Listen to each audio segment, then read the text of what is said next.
بسم اللہ الرحمن الرحیم۔ کونیا کو ترکیہ کا روحانی قلب کہا جاتا ہے۔ 300 سال قبل مسیح میں آباد ہونے والا یہ شہر آج جلال الدین رومی رحمۃ اللہ علیہ اور ان کے مرشد حضرت شمس تبریز رحمۃ اللہ علیہ کی مناسبت سے دنیا بھر میں شہرت رکھتا ہے۔ ناظرین، ہم آج آپ کو جمہوریہ ترکیہ کے چھٹے بڑے شہر اور روحانی دارالحکومت کونیا کی سیر کروانے لے جا رہے ہیں، مگر اس سے پہلے آپ سے التماس ہے کہ اگر آپ نے ہمارے چینل کو سبسکرائب نہیں کیا تو اپنی اسکرین پر گھنٹی کے نشان کو دبا کر ہماری حوصلہ افزائی کیجیے۔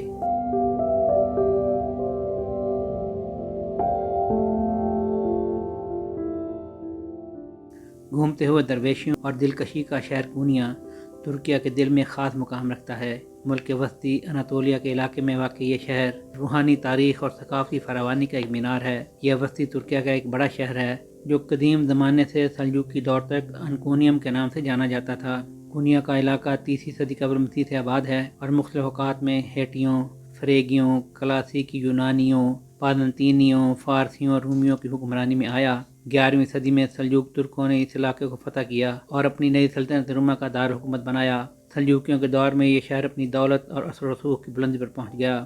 سلطنت عثمانیہ میں کونیا کا انتظام سلطان کے بیٹوں کے ذمہ ہوا کرتا تھا، جس کا آغاز سلطان محمد دوم کے بیٹوں شہزادہ مصطفیٰ اور شہزادہ سیم سے ہوا اور یہ سلسلہ مستقبل کے سلطان سلیم دوم کے دور تک جاری رہا۔ آج کا کونیا ایک میٹروپولیٹن شہر ہے جس کے 3 شہری اضلاع میرام، سیلچوکلو اور کراتے 14 لاکھ سے زیادہ آبادی پر مشتمل ہیں اور یہ اپنے صنعتی پارکوں کے لیے کاروباری دنیا میں ایک پہچان رکھتا ہے۔ کونیا ہر سال لاکھوں سیاحوں کی میزبانی کرتا ہے، جن کی اکثریت مولانا روم رحمۃ اللہ علیہ کے مزار پر حاضری دینے، فیروزی گنبد والے مقبرہ سے متصل میوزیم دیکھنے اور ہفتہ کی شام شہر کے وسط میں بنائے گئے مولانا روم کلچرل سینٹر میں ہونے والے سما کو دیکھنے آتی ہے، جسے رقص درویش بھی کہا جاتا ہے۔ اس میں درویشوں کو مراقبہ کے دوران گھومتے ہوئے دکھایا جاتا ہے۔ یہ مشہور مشق روحانی بلندی تک پہنچنے کے لیے ایک صوفیانہ سفر کی علامت ہے۔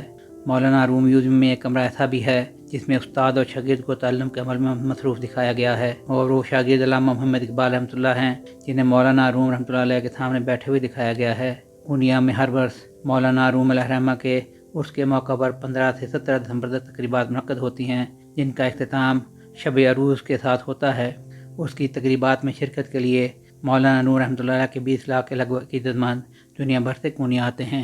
کونیا میں علاؤالدین کے پہاڑی اپنی قدیم مسجد اور سلجوق محل کی باقیات کے ساتھ کونیا کی بھرپور تاریخ کی ایک جھلک فراہم کرتی ہے، جبکہ اس کے ساتھ بنایا گیا پارک ٹہلنے یا پکنک کے لیے بہترین ہے، جو شہر کے خوبصورت نظارے پیش کرتا ہے۔ کونیا کا اونچے مینار والا مدرسہ ایک تعمیراتی شاہکار ہے۔ یہ 13ویں صدی میں بنائی گئی عمارت پیچیدہ سلجوق فن تعمیر اور اپنے شاندار مینار کے لیے مشہور ہے۔ اب اسے لکڑی کے کام کے نمونوں اور پتھر کی تراش خراش کا میوزیم بنا دیا گیا ہے۔ سلے گاؤں کونیا سے تھوڑی دوری پر واقع بازنطینی دور سے آباد ایک تاریخی گاؤں ہے، جو تاریخ کے مختلف ادوار کا ایک انوکھا امتزاج پیش کرتا ہے۔ لوگ کہتے ہیں یہ گاؤں وقت میں واپسی کے سفر کا ذریعہ ہے، جو وہاں جانے والوں کو صدیوں پیچھے لے جاتا ہے۔ کونیا کے کھانوں کا ذکر کیے بغیر ہماری سیر مکمل نہیں ہو سکتی، چنانچہ جب بھی کونیا جائیں تو مشہور کھانے ایٹلی ایکمک یعنی گوشت کی روٹی اور علاقائی میٹھے توریت کو ضرور آزمائیں۔ سہیل شہریار، پاک ترک نیوز، لاہور۔